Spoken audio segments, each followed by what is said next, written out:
আমরা হলো নিরাপদ খাদ্য আইন 2013 অনুযায়ী চিফ জুডিশিয়াল ম্যাজিস্ট্রেটের নির্দেশে আমরা নিয়মিত অভিযান করি। আমরা ভৈরব সহ সারা কিশোরগঞ্জ ডিস্ট্রিক্টের প্রত্যেকটা উপজেলায় আমরা গিয়েছি এবং এটা নিয়মিত কার্যক্রম। আমরা এটা আরও কন্টিনিউ রাখবো ইনশাল্লাহ। নিরাপদ খাদ্যের সাথে কোনো কম্প্রোমাইজ হবে না, কারণ এই খাদ্য, এই বিষাক্ত খাদ্য খেয়ে আমাদের বাচ্চারা অসুস্থ হচ্ছে, মানুষের ক্যান্সার হচ্ছে, কিডনি নষ্ট হচ্ছে। এটার সাথে কারোর সাথে কম্প্রোমাইজ হবে না। আমরা নিয়মিত অভিযানের কার্যক্রম হিসাবে আজকে আমরা আবার অভিযান পরিচালনা করেছি। আমরা গাইটালে ইবাদত বেকারিতে এখানে বিষাক্ত রং পাওয়া গিয়েছে, অস্বাস্থ্যকর পরিবেশ পাওয়া গিয়েছে, তাকে 1 লাখ টাকা আমরা জরিমানা করেছি। তারপরে হলো ওইটা কি জয়কালী রেস্টুরেন্ট, ওনার এখানে খাবারের মধ্যে তেলাপোকা পাওয়া গিয়েছে, আমরা তা অস্বাস্থ্যকর রান্নাঘরের সাথে তার বাথরুম ছিল, তাকেও আমরা 1 লাখ টাকা জরিমানা করেছি।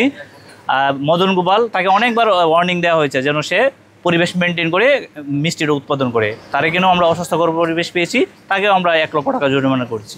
বড় বাজার, এখানে অনেকগুলা দোকান ছিল, তাদেরকে আমরা ওয়ার্নিং দিয়েছি এবং একটিকে অত্যাধিক নোংরা পাওয়ায় তাকে আমরা 1 লক্ষ টাকা জরিমানা করছি। খুব সম্ভবত শ্রী শ্রী রামকৃষ্ণ মিষ্টান্ন ভান্ডার।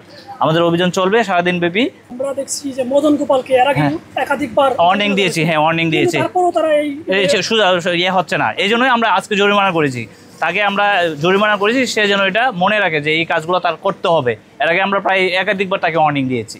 আমাদের সাথে নিরাপদ খাদ্য অফিসার আছে, পুলিশের টিম আছে, র্যাবের টিম আছে, আনসার আছে। আমি Ariful Islam, senior judicial magistrate.